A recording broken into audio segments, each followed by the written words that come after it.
뉴스타트 2부 시작합니다. 대선 당일 사용할 투표용지 인쇄가 오늘 시작됩니다. 유권자는 4,439만여 명으로 집계됐는데 50대가 가장 많았습니다. 신윤정 기자가 보도합니다. 제21대 대통령 선거 본선거일인 다음 달 3일 사용할 투표용지가 인쇄에 들어갔습니다. 선관위는 오늘 11일까지였던 후보자 등록 마감일 13일 뒤부터 인쇄하도록 한 규칙과 투표용지 인쇄에 걸리는 기간 등을 고려했다고 밝혔습니다.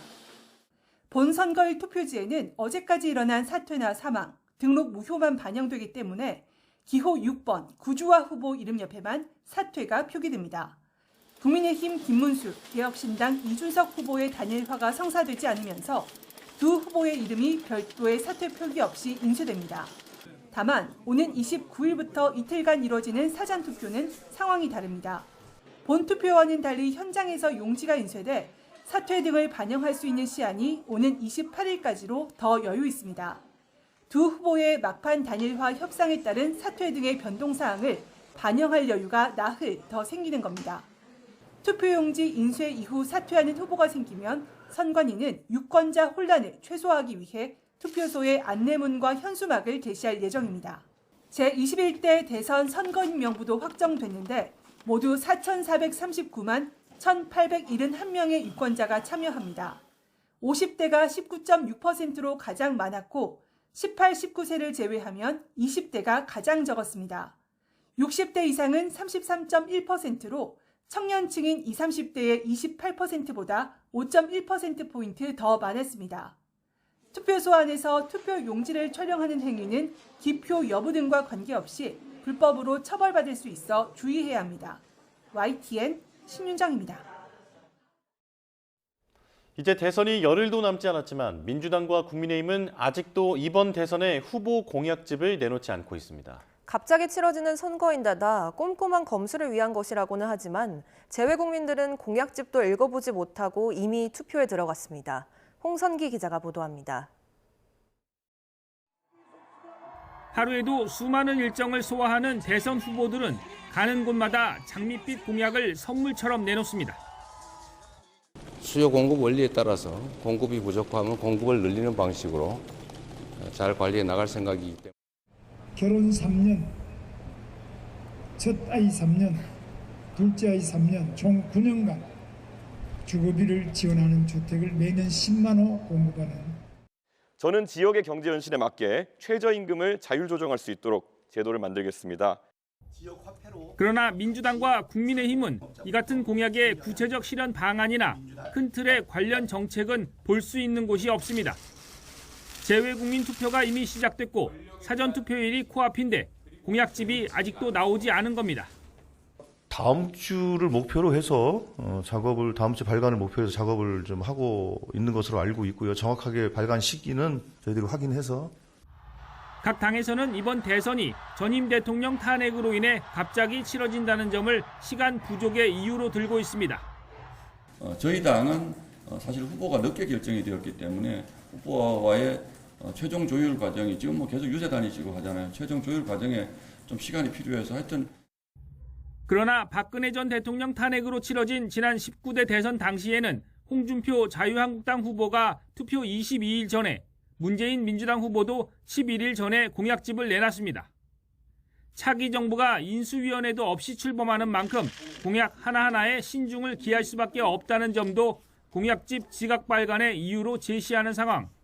그러나 공약집도 보지 못하고 투표소로 향하는 일이 이미 현실이 되면서 유권자들의 참정권 행사를 방해하고 있다는 비난은 피하기 어려워 보입니다. YTN 홍성기입니다.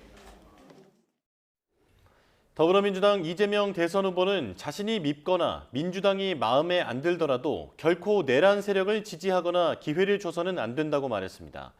이 후보는 경기 부천과 안양, 시흥, 안산 등 경기 서남부 지역 유세 현장에서 국민이 맡긴 총칼로 우리를 겁박한 국민 배반, 국가 반란 행위를 용서해서는 안 된다며 이같이 밝혔습니다.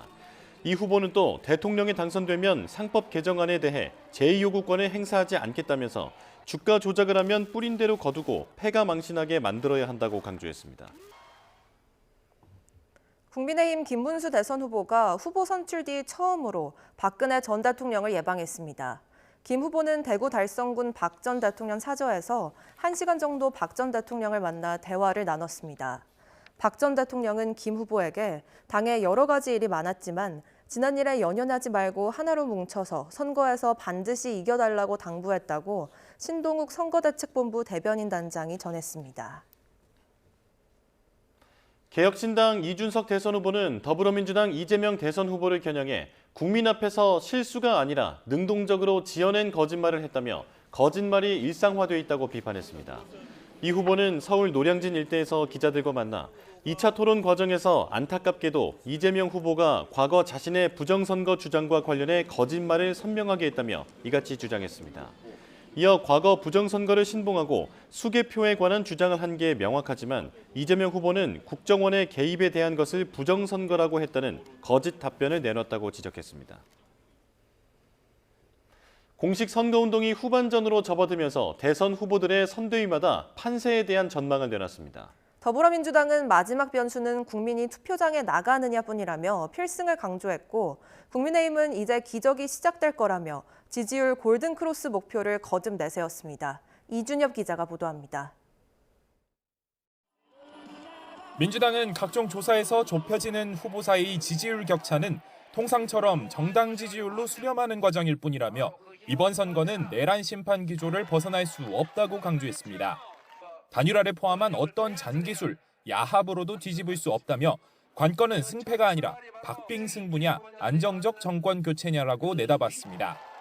국민을 향해 이제 마지막 변수는 투표 여부이니 방심하지 말고 투표장에 나와달라고 호소했습니다. 국민들께서 투표장에 나가주시면 이번 내란은 진압되는 것입니다. 그리고 누구도 어떠한 야합도 그 흐름을 뒤집을 수는 없다. 민주당은 국민의힘 김문수 후보와 개혁신당 이준석 후보 사이 단일화에 대해서는 시도될 것이고 성사될 가능성도 있지만 결국 표는 지지율 단순 합산보다 안 나올 거라고 깎아내렸습니다. 반면 국민의힘은 선거 유세의 기본적인 방향을 기적의 시작으로 잡고 판세를 뒤집겠다는 자신감을 내비쳤습니다. 전통적 지지 기반인 영남권을 찾은 것도 김문수 후보의 급격한 상승세가 최근 나타나기 시작한 상황에서 지지층 결집을 최대한으로 꾀하기 위해서라고 설명했습니다. 특히 보수 단일화가 이뤄진다면 전세 역전, 지지율의 골든 크로스도 가능하다고 거듭 강조했습니다. 대한민국 기적의 시작, 그리고 김문수 기적의 시작, 그리고 21대 대선 기적의 시작, 전세를 아마 역전시키기 위한 골든 크로스를 만들기 위한 유세에 집중할 계획이라는 점 말씀드리겠습니다.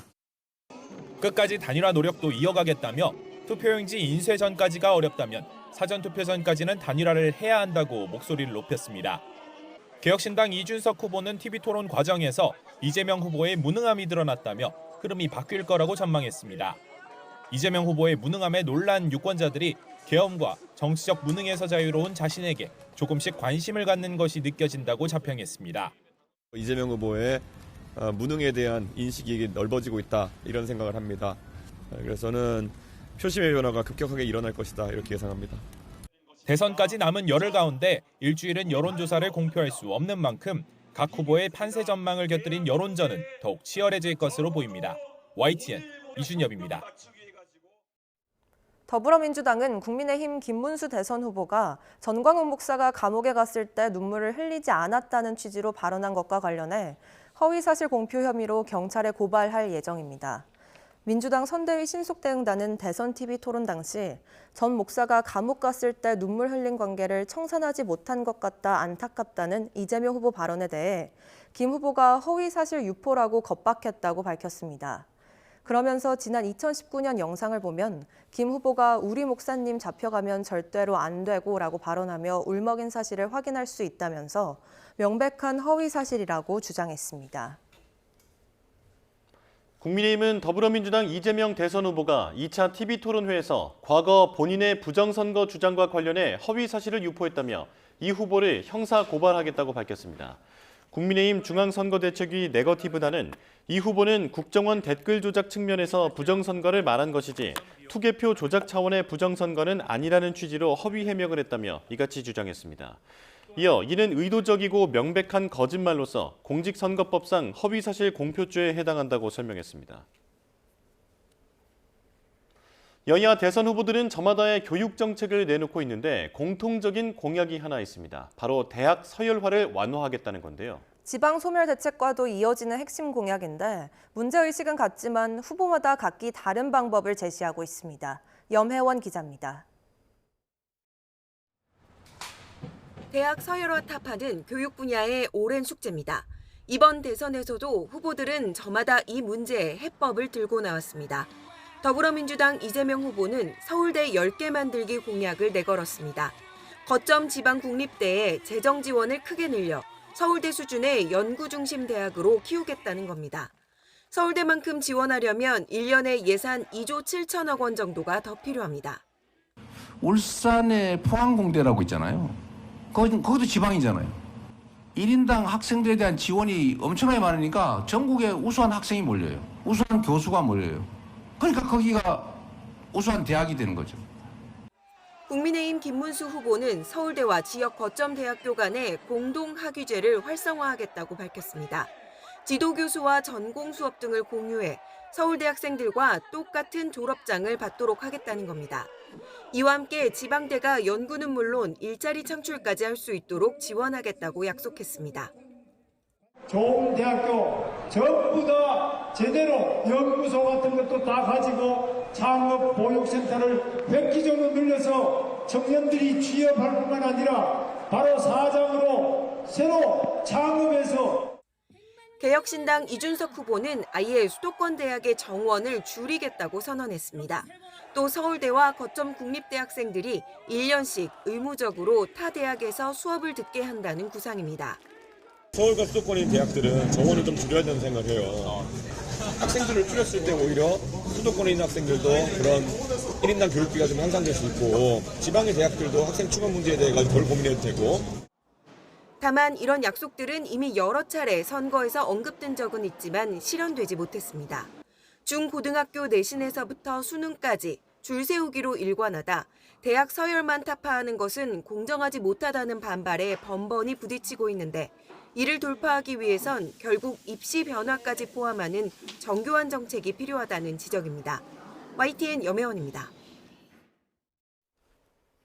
어제 저녁 서울 연세대 앞에서 광역버스가 시내버스를 들이받아 승객 8명이 다쳤습니다. 경기도 남양주에선 상수도관이 파손돼 한때 7천여 가구의 물 공급이 끊겼습니다. 황보혜경 기자입니다. 버스 앞면이 심하게 찌그러졌고 도로엔 유리 파편이 어지럽게 흩어졌습니다. 어제 저녁 7시 50분쯤 연세대 서울 캠퍼스 앞 버스 정류장에 서 있던 시내버스를 뒤따르던 광역버스가 들이받았습니다. 이 사고로 시내버스 승객 8명이 목과 허리 등을 다쳤고 현장을 수습하는 과정에서 교통 혼잡이 빚어졌습니다. 경찰은 광역버스 기사의 졸음운전 가능성을 염두에 두고 사고 경위를 조사하고 있습니다. 이보다 앞서 경부고속도로에서도 대형 버스 추돌 사고가 났습니다. 대전 회덕분기점 근처를 달리던 장례버스가 앞서가던 고속버스를 들이받은 건데 승객 5명이 중경상을 입고 병원으로 옮겨졌습니다. 싱크대 손잡이를 당겨봐도 물 한 방울 나오지 않습니다. 어제 아침부터 경기도 남양주시 진저읍과 오남읍 일대 7천여 가구에 수돗물 공급이 끊겼습니다. 낡은 상수도관이 파손된 탓인데 임시복구 작업은 끝났지만 용수 공급량이 제때 확보되지 않아 일부 가구는 오늘 새벽까지도 큰 불편을 겪었습니다. 식당들이 지금 물이 안 나와갖고 다 밥이 안 된다고 해갖고 여기 생수 있는 걸로 라면 끓여 먹었어요.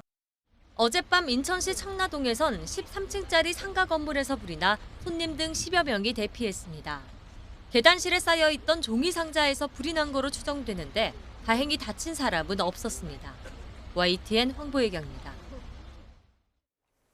자신의 차량 앞에 끼어들었다는 이유로 다른 차량 운전자에게 40cm 가까운 흉기를 꺼내들어 위협한 30대 남성이 경찰에 붙잡혔습니다. 임예진 기자가 보도합니다.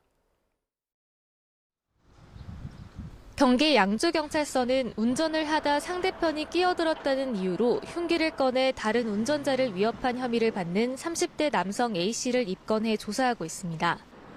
탑차 운전자인 A씨는 지난 21일 오후 2시 50분쯤 양주시 은현면 도로에서 왜 끼어드느냐며 흉기를 꺼내 덤프트럭 운전자인 70대 남성 B씨를 위협한 혐의로 현행범 체포됐습니다.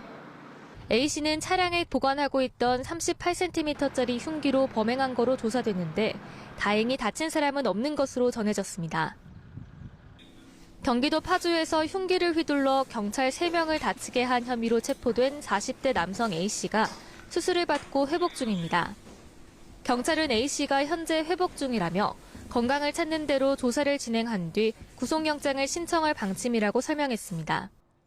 앞서 지난 21일 밤 9시 50분쯤 경기 파주시 와동동 아파트에서 40대 남성 A씨가 경찰관 3명에게 흉기를 휘둘러 A씨와 경찰관 3명 모두 다쳤습니다. 오전 7시 10분쯤에는 부산 반여동의 25층짜리 아파트 14층 세대에 불이 나 30여 분 만에 진화됐습니다. 이 불로 다친 사람은 없었지만 소방서 추산 2천만 원의 재산 피해가 났습니다. 아파트 관계자는 경비원이 화재를 확인하고 해당 동 100세대 주민에게 방송으로 알려 옥상과 건물 밖으로 모두 안전하게 대피했다고 설명했습니다. YTN 임혜진입니다. 지난 22일 제주 지역 중학교에서 숨진 교사의 발인이 엄수돼 제자와 동료 교사, 시민들의 추모가 이어졌습니다. 이 교사는 무단 결석 학생을 지도한 뒤 학생 가족으로부터 계속 민원에 시달린 것으로 알려졌습니다. 고재형 기자입니다. A 교사의 관유에 제자들이 준비한 노란색 꽃이 하나둘 놓입니다. 고인을 향한 마지막 인사입니다. 운구차는 생전에 열정을 다해 가르쳤던 학교를 들렀습니다. 동료 교사와 학생들은 고인의 마지막 길을 눈물로 지켜봤습니다. 제주도 교육청에 마련된 분향소에도 추모객의 발길이 이어졌습니다. 졸업한 지 10년이 지난 제자는 여전히 선생님을 진정한 스승으로 기억하고 있습니다. 참스승이라는 말로밖에 설명할 수 없는 분이고요. 이제 엇나가는 사람이 있거나 하면은 제대로 잡아주시고 남아서 공부하고 있으면은 짜장면도 한 그릇씩 사주신 그런 좋으신 분이었습니다. 누구보다. 하지만 학생을 아꼈던 마음은 끝내 상처로 되돌아왔습니다. 무단 결석하던 아이를 걱정하며 지도했는데 학생 가족에게서 항의와 민원이 이어져 심한 스트레스를 호소한 것으로 알려졌습니다. A 교사는 결국 지난 20일 새벽 학교에서 숨진 채 발견됐고 학생 가족과의 갈등으로 힘들었다는 글을 남긴 것으로 전해졌습니다. 개인적인 핸드폰으로 전화가 왔다 이런 얘기를 들었어요.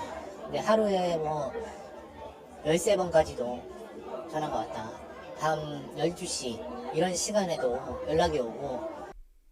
서희초 사건 이후 교사보호 대책이 마련됐지만 여전히 교사는 민원 앞에 홀로 서 있습니다. 교육 현장의 목소리를 담은 실효성 있는 교권 보호 방안 마련이 시급합니다. YTN 고재영입니다. 올여름은 평년보다 더 더울 것으로 예상되는 가운데 유통가가 발빠르게 냉방기기 판매에 나섰습니다. 특히 무더위가 심했던 8, 9년 전 에어컨을 구매한 소비자가 많아 제품 교체 주기까지 맞물리면서 판매량이 크게 늘고 있습니다. 오동건 기자가 취재했습니다. 에어컨과 선풍기 등 냉방 제품으로 채워진 매장. 유통업계는 벌써 여름맞이 냉방기기 판매 행사에 들어갔습니다.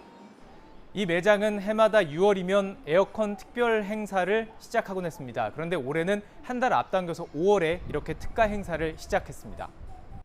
본격 더위는 아직이지만 올여름은 평년보다 덥다는 예보에 한 발 앞서 소비자를 잡기 위해서입니다. 너무 더운 날씨에는 아무래도 에어컨이 필수 아닐까요? 실제로 대형마트의 올해 에어컨 판매량은 1년 전과 비교해 최대 67%까지 늘었습니다. 지난 2015년부터 2018년까지 심한 더위로 에어컨 판매량이 급증했는데 이때 구매한 에어컨의 교체 시기가 다가온 데다 전기요금 부담을 느끼는 사람들이 효율이 좋은 신제품으로 갈아타기를 하고 있기 때문입니다. 요즘 전기세가 많이 나가서 진짜 한여름일 때만 켜고 나머지는 최대한 버티려고. 분들이 대부분 10년 정도 사용하셨던 분들이 많아요. 그래서 이제 그분들이 바뀌는 주기가 지금인 거죠. 이젠 바꿔야 되겠다. 유통가가 일찌감치 여름 장사에 돌입하고 소비자도 서둘러 준비에 나서면서 에어컨 시장 경쟁이 봄부터 본격적으로 펼쳐지고 있습니다. YTN 오동건입니다. 삼성물산과 현대건설이 서울 압구정 2구역 수주를 놓고 치열한 신경전을 벌이고 있습니다. 삼성물산이 재건축 단지 건너편에 전용 홍보관을 만들자 현대건설은 압구정 현대 상표권 출원 사실을 알리고 나섰습니다. 최두희 기자가 다녀왔습니다. 지난 1982년 준공된 압구정 신현대 아파트 91, 12차 단지가 속한 압구정 2구역. 기존 1,900여 가구가 재건축을 통해 2,500여 가구 규모 아파트로 탈바꿈할 예정입니다. 이 구역은 압구정 재건축 추진 단지들 가운데 진행 속도가 가장 빨라 압구정 재건축 첫 주자라는 상징성도 있습니다. 입찰 공고를 앞두고 건설사 간 물밑 경쟁도 치열합니다. 삼성물산은 지난 1일 압구정 아파트 맞은편에 조합원들을 위한 홍보관을 열고 본격적인 수주전에 돌입했습니다. 삼성물산이 그리는 향후 주택단지 모형도와 설계 개요는 물론 미래 비전을 소개하면서 압구정 재건축 청사진을 공유한다는 방침입니다. 압구정 아파트가 텃밭인 현대건설은 지난해 브랜드 가치를 알리는 갤러리를 인근 신사동에 열었습니다. 최근엔 압구정 현대를 뜻하는 한글 한자 상표 출원을 추진 중이라는 사실을 공식적으로 알리며 홍보전에도 돌입했습니다. 양사 모두 수주 준비에 총력을 기울이는 가운데 각사의 입찰 제안서 내용과 금융 비용 혜택 등이 조합원 표심에 영향을 줄 것으로 관측됩니다. 결국에는 입찰 제안서를 내용을 봐야지 결국 결과가 정해질 것 같이 보여지고요. 이주비 대출 금리라든지 분담금 등이 성패를 가릴 것 같습니다. 이 구역을 포함해 압구정 6개 재건축 구역 중 4개 구역이 하반기 시공사 선정에 나설 것으로 보여 건설사들의 치열한 수주전도 이어질 전망입니다. 압구정 2구역 시공사 선정을 위한 입찰 공고는 다음 달 18일에 나옵니다. 삼성물산과 현대건설의 치열한 입하전이 예상되는 가운데 다른 건설사들이 입찰에 참여할지도 관심사입니다. YTN 최두입니다. 프랑스 전력공사에 계속되는 법정 다툼으로 26조 원 규모 체코 두코바니 원전 사업 자체가 기약 없이 연기됐습니다. 체코 최고법원의 결정이 나온다고 해도 당장 사업 경제성을 확보하고 체코 정부가 요구한 현지 화율을 달성하는 등 해결할 과제도 남아 있습니다. 박기환 기자가 보도합니다. 한국 수력원자력의 승리를 인정할 수 없다는 프랑스 전력공사의 무차별 소송전. 결국 본계약 서명을 중단하라는 법원의 가처분으로 체코 원전 사업을 멈춰 세웠습니다. 체코 전력공사와 한수원은 항고했지만 언제 해결될지는 안갯속입니다. V kontextu vážnosti té situace a těch možných škod pro Českou republiku. A věřím tomu, že ty soudy k tomu přistoupí rychle. EU에서 역외보조금 문제가 불거질 가능성도 있습니다. EU 집행위원회는 한수원이 정부 보조금을 받았다는 프랑스 측의 주장을 검토해 조사 여부를 결정할 예정인데 직접 조사까지 진행되면 더 큰 피해가 불가피하다는 관측입니다. 모든 의혹을 해소하더라도 여전히 과제가 남아 있습니다. 먼저 체코 정부가 요구하는 현지 업체의 참여율, 즉 현지 화율을 끌어올려야 합니다. 현지 업체를 엄선해 교육하는 등 과정에 시간과 비용이 소요되는데 현지 진출 기업 덕에 큰 걱정은 덜었습니다. 원자력 발전소 터빈 기술을 갖춘 체코의 토종 기업입니다. 지난 2009년 우리나라 기업이 인수하면서 팀 코리아의 일부로 활약해왔는데 체코 정부가 요구하고 있는 현지 화율 확보에도 큰 역할을 할 것으로 기대되고 있습니다. Od plzeňské Rosan Škoda Power a dalších českých firm v celkové hodnotě 30% z celé zakázky.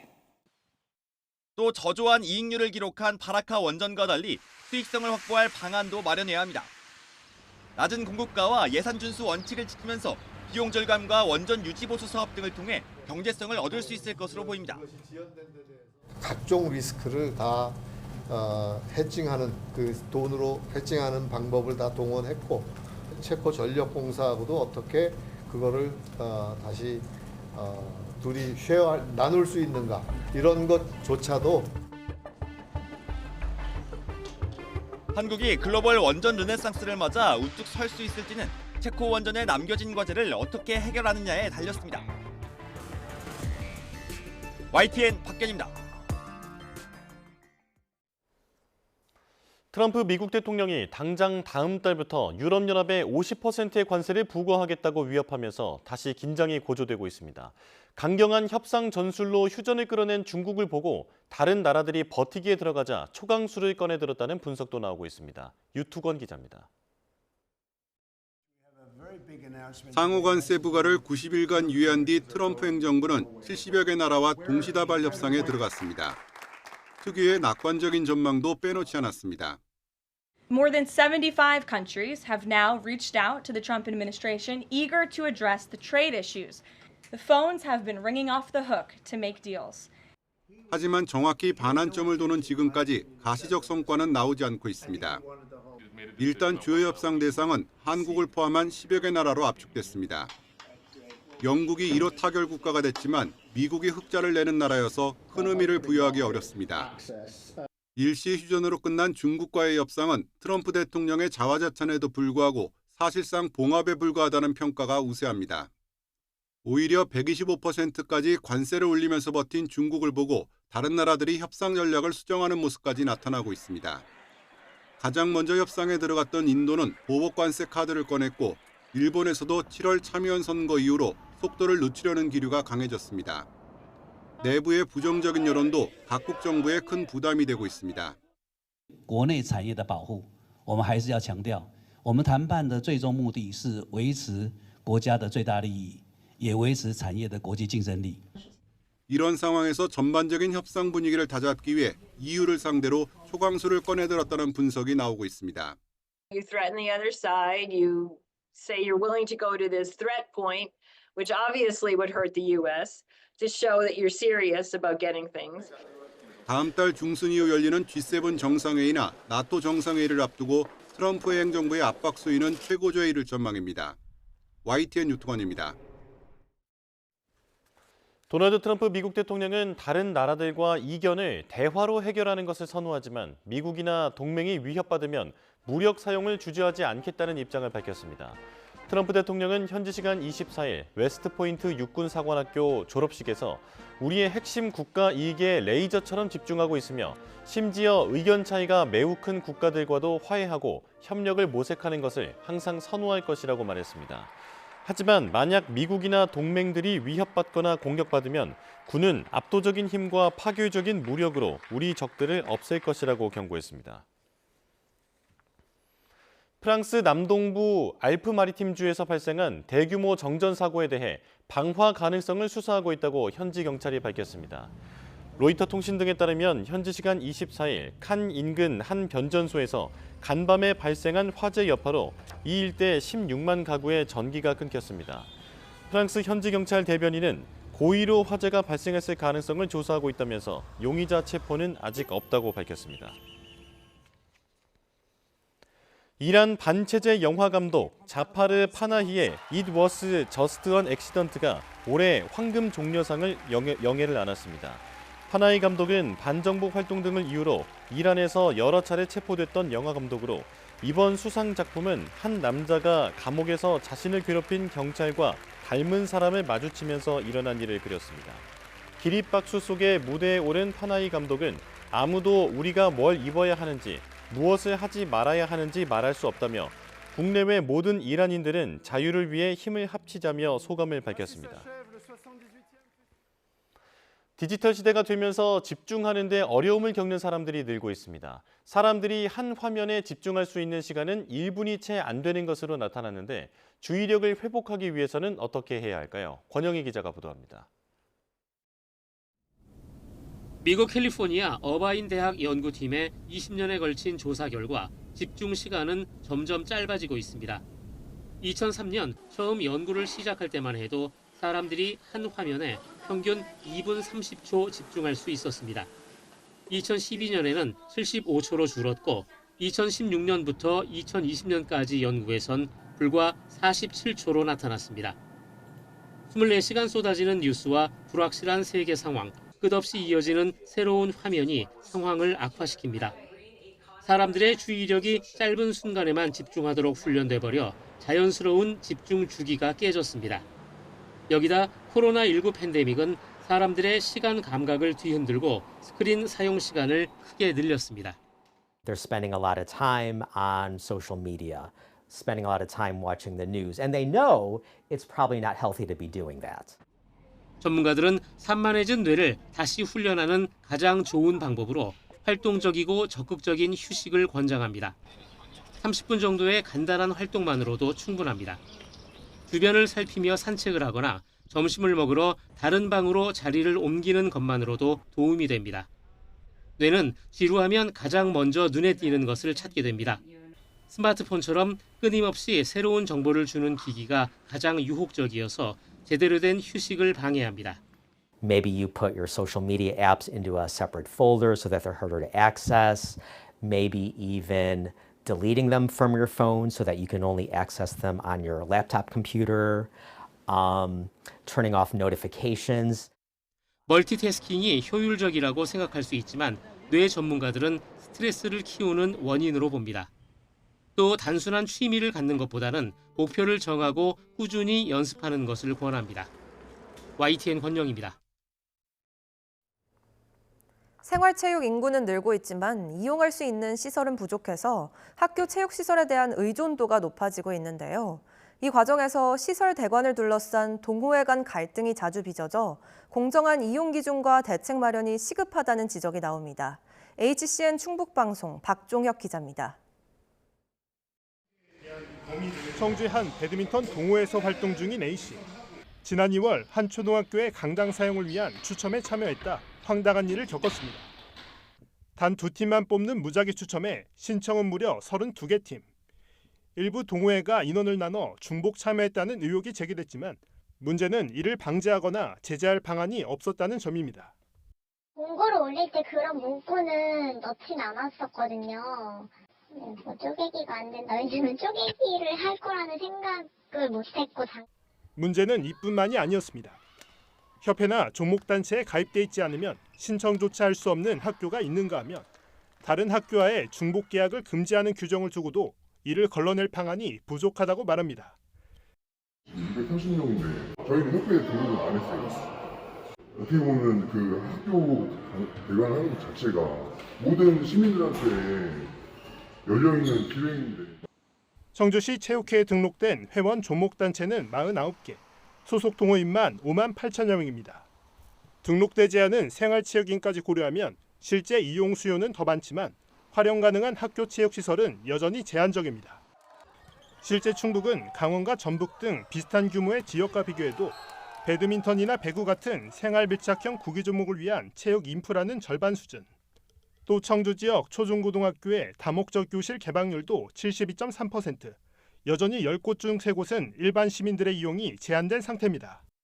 약간은 이제 무슨 불미스러운 일이 있을까 해서 이제 교장 선생님들이나 이제 여러 이제 행정실에서 약간 꺼려하는 경우가 있는데. 충북도 교육청은 학교 체육시설 개방을 독려하고 통합 예약 시스템 구축도 검토하고 있지만 현장 체감도는 낮은 상황. 보다 현실적인 대책과 구체적인 논의가 필요해 보입니다. HCN 뉴스 박종혁입니다. 기후변화로 홍수와 가뭄 같은 물 관련 재해가 갈수록 빈번해지고 있습니다. 수자원 관리의 중요성이 커지는 가운데 오는 2027년 발사를 목표로 세계 첫 수자원 전용 위성 개발이 추진되고 있습니다. 이상곤 기자입니다. 장마철마다 우리 물관리당국은 군남댐 수위 변화를 예의주시하고 있습니다. 상류에 있는 북한 환강댐에서 사전 통보 없이 무단 방류를 할 경우 큰 침수 피해로 이어질 수 있기 때문입니다. 해외 민간위성 자료를 활용하고 있지만 매번 비용이 발생하고 관측이 제한적이어서 정밀 감시와 실시간 대응에는 한계가 있습니다. 한반도는 지형과 해안선이 복잡하고 북한의 경우에는 기상자료의 부재로 남북한 공유하천 관리를 위한 원격 함사의 필요성이 증가하고 있습니다. 홍수와 가뭄 등 물 관련 재해에 대응하고 효율적인 수자원 관리를 위해 환경부 주도로 수자원 전용 위성 개발이 추진되고 있습니다.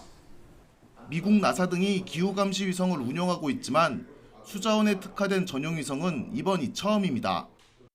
영상 위성과 통신 위성 2기로 2027년 발사를 목표로 하고 있습니다. 특히 영상 위성에는 마이크로파 영상 레이더가 탑재돼 구름이 많을 때나 야간에도 한반도 전역을 관측할 수 있습니다. 위성이 보내온 물 관련 정보를 분석하고 활용할 시설은 세종시에 새롭게 조성되고 있습니다.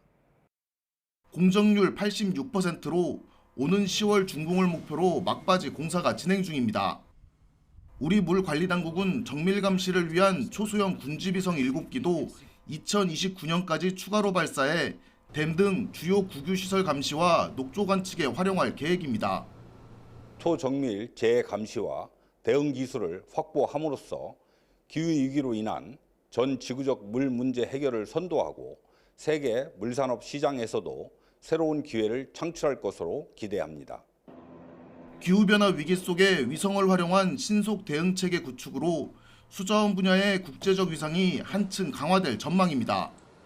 YTN 이상곤입니다. 기후위기는 모두의 재난이지만 원인을 따져보면 소득 계층별로 책임 차이가 큽니다. 지구 온도 상승의 65%는 부유층의 이른바 고탄소 소비 때문이라는 연구 결과도 나왔는데 그 피해는 대부분 저소득층이 입고 있습니다. 고한석 기자가 취재했습니다. 세계적인 팝스타 테일러 스위프트. 2022년 전용기를 170회 타서 이산화탄소 8,200톤을 배출했습니다. 일반인 연 배출량의 1,100배에 이르는 양입니다. 초고가 승용차 벤틀리의 최신 SUV. 무겁고 출력은 높아서 연 15,000km를 탄다고 가정했을 때 이산화탄소 10톤을 배출합니다. 전기차 4-5대의 배출량과 맞먹습니다. 비행기나 차 말고도 큰 집과 고급 음식, 많은 옷 등은 모두 부유층의 이른바 고탄소 소비입니다. These specific luxury practices are disproportionately contributing to the climate crisis at this point, if you map out. 고소득층이 기후위기에 얼마나 책임이 있는지 연구한 최신 논문입니다. 산업화 이전과 비교했을 때 2020년 지구 평균 온도는 0.61도 올랐는데 이 가운데 65%인 0.4도는 소득 상위 10%의 소비 탓으로 분석됐습니다.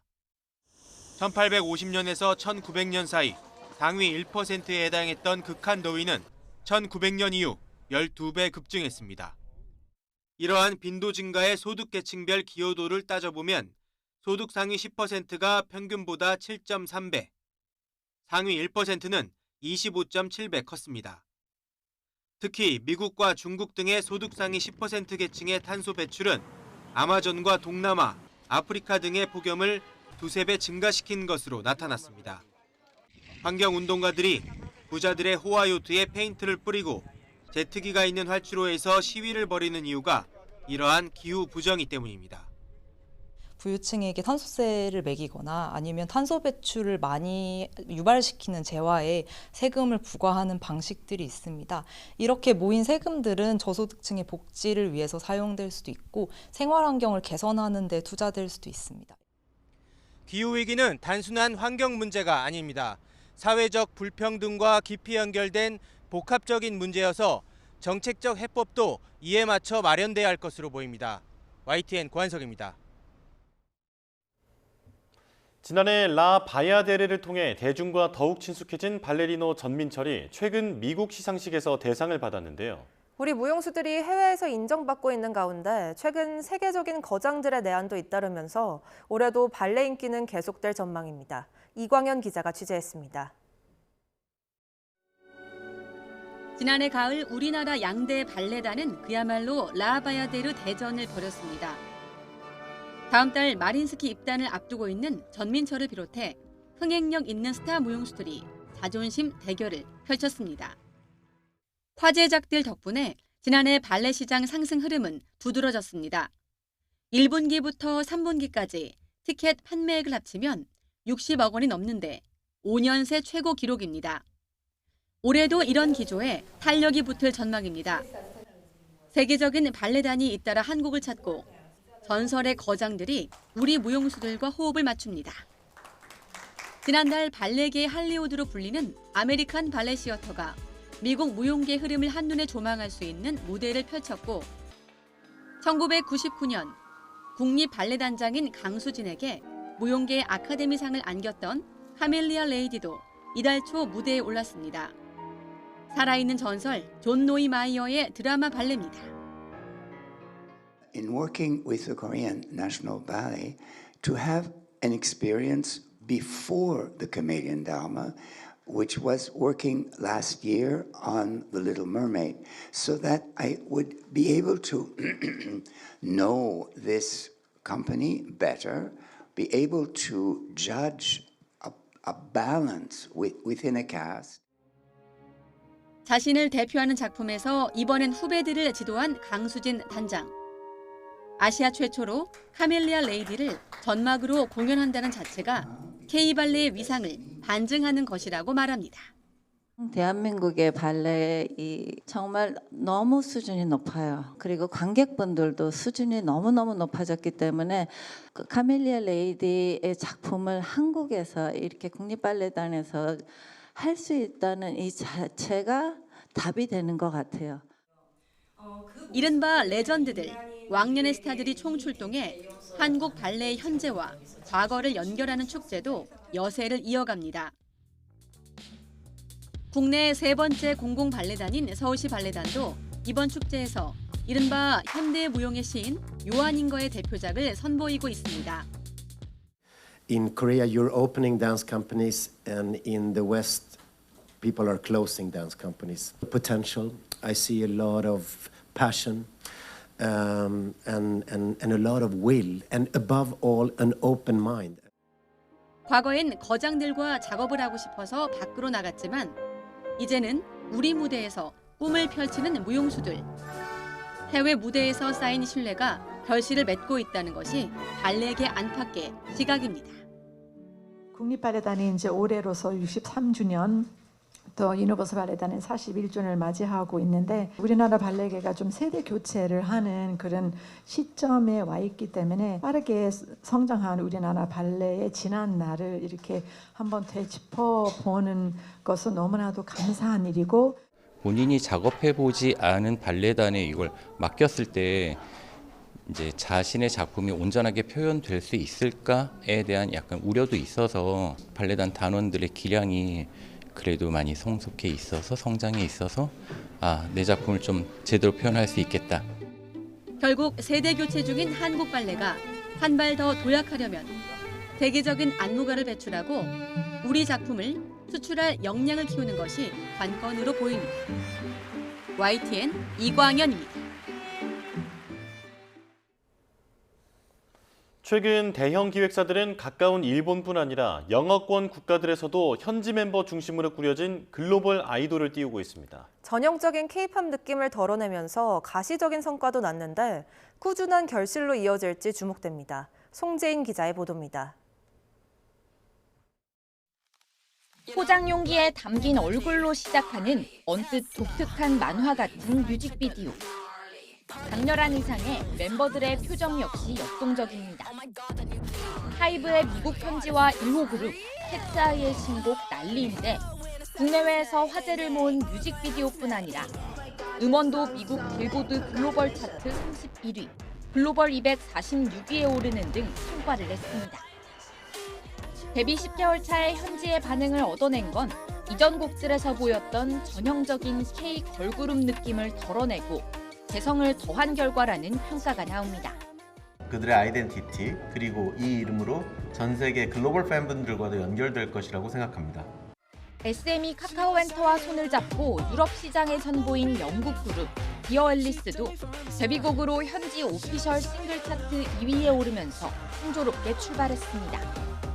하이브는 한 발 더 나아가 남미 시장 공략을 위한 남성 그룹 오디션도 시작했는데 쏟아지는 현지 아이돌들의 성공 문법이 제대로 정립되기까지는 갈 길이 멀다는 평가도 적지 않습니다. 정말 자리를 확실하게 잡았다 이렇게 보기는 좀 어려운 부분이 있거든요. 현지에 있는 가수들이나 아티스트, 마케팅을 할 수 있는 분들과 빠르게 소통해서 빠르게 뭔가 결과를 내놓을 수 있다. 그런 이점을 좀 정확하게 잘 살리는 게 현지 아이돌을 통한 K-팝의 문화적 이식이 시장 확대라는 궁극적인 목표를 이뤄낼지 주목됩니다. YTN 송재입니다.